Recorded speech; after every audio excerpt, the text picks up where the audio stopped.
ఇవాళ మన 100 days transformation సిరీస్‌లో డే 80. హలో నేను మీ హరి. ఇవాళ మందులోకొచ్చేస్తే మార్నింగ్ లెగ్ దగ్గరికెళ్ళి రన్నింగ్ అలాగే మెడిటేషన్ కంప్లీట్ చేసుకొని రూమ్‌కైతే స్టార్ట్ అయిపోయాను. వస్తా ఉంటే సిగేబి లేఅవుట్‌లో పాలకూర అమ్ముతా ఉన్నారు. కంటికి బాగా పచ్చగా కనిపించింది. దీన్ని చూడంగానే దీంతో ఏదైనా కొత్తగా ట్రై చేద్దాం అని అనిపించింది ఇవాళ. దీన్ని ఆలోచిస్తూ వచ్చాను రూమ్‌కైతే ఏం చేద్దాం అని చెప్పేసి. దీన్నొచ్చేసి మన స్టైల్‌లో పాలకూర రైస్ చేసుకుందాము. నేనైతే పాలకూరని ఫస్ట్ బాయిల్ చేసి మిక్సీకి అయితే పేస్ట్ చేసుకున్నాను. ఇంకా తర్వాత కొంచెం గీ వేసుకొని అలాగే బిర్యానీ మసాలా కొంచెం ఆనియన్స్ వేసుకొని కొంచెం గోల్డెన్ కలర్‌లో వచ్చే వరకు ఉంచి ఇంకా తర్వాత పేస్ట్ చేసుకున్న పాలకూర పేస్ట్‌ని వేసేసుకున్నాను దాంట్లో. పాలకూరని మిక్సీలో వేసేటప్పుడు కొంచెం ఉప్పు, 2 పచ్చిమిరపకాయలు, కొంచెం తెల్లగడ్డ అలా కొంచెం జీలకర్ర వేసుకున్నామంటే ఆల్మోస్ట్ ఉప్పు, కారం మొత్తం దానిలోనే కవర్ అయిపోతది.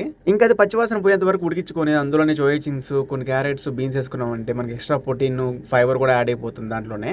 ఇంకా లాస్ట్‌లో నాకు కావాల్సినంత రైస్ వేసుకొని అందులో కొంచెం వాటర్ వేసుకొని కుక్ చేసుకున్నాను దాన్ని. చూడడానికి భయంకరంగా ఉన్న కానీ టేస్ట్ మాత్రం వేరే లెవెల్ ఉంది. నాకైతే చాలా టైం పడింది చేయడానికి. దీంట్లో వచ్చేసి ఫైబర్, ప్రోటీన్ అలాగే కార్బ్స్ మొత్తం బ్యాలెన్స్డ్‌గా ఉన్నది. ఇంకా అప్పటికే టైం అయితే అయిపోయింది. ఇంకా లగలగా అంటూ ఫ్రెష్ అయిపోయి రెడీ అయితే అయిపోయాను. ఇది ఇవాళ అవుట్‌ఫిట్. ఇంకా తర్వాత ఆఫీస్కి అయితే స్టార్ట్ అయిపోయాను. రోజు ఆఫీస్కి నడిచి ఎందుకు వెళ్తున్నాను అంటే ఇందుకే వెళ్ళేది. ఈ ట్రాఫిక్లో ఆ ఎండలో ఆగతా పోవడం చిరాకు వస్తుంది. అందుకే నడిచి వెళ్ళిపోతున్నది రోజు. ఇవాళ బైక్లో పోవడం ఎందుకంటే మనం ఇవాళ చేసిన కొత్త వంట ప్రయోగానికి అయితే లేట్ అయిపోయింది నాకు. అందుకే ఇవాళ బైక్లో వెళ్ళాల్సి వచ్చింది. ఈ ట్రాఫిక్ వల్ల ఇంకా లేట్ అయిపోయింది నాకు. అబ్బా ఎందుకు వచ్చానరా నాయన ఇవాళ బైక్లో అనిపించింది ఆ ట్రాఫిక్ వల్ల. ఇంకా ఆఫీస్కి వచ్చిన తర్వాత పార్కింగ్ చూస్తే బేస్మెంట్ 4లో ఉంది.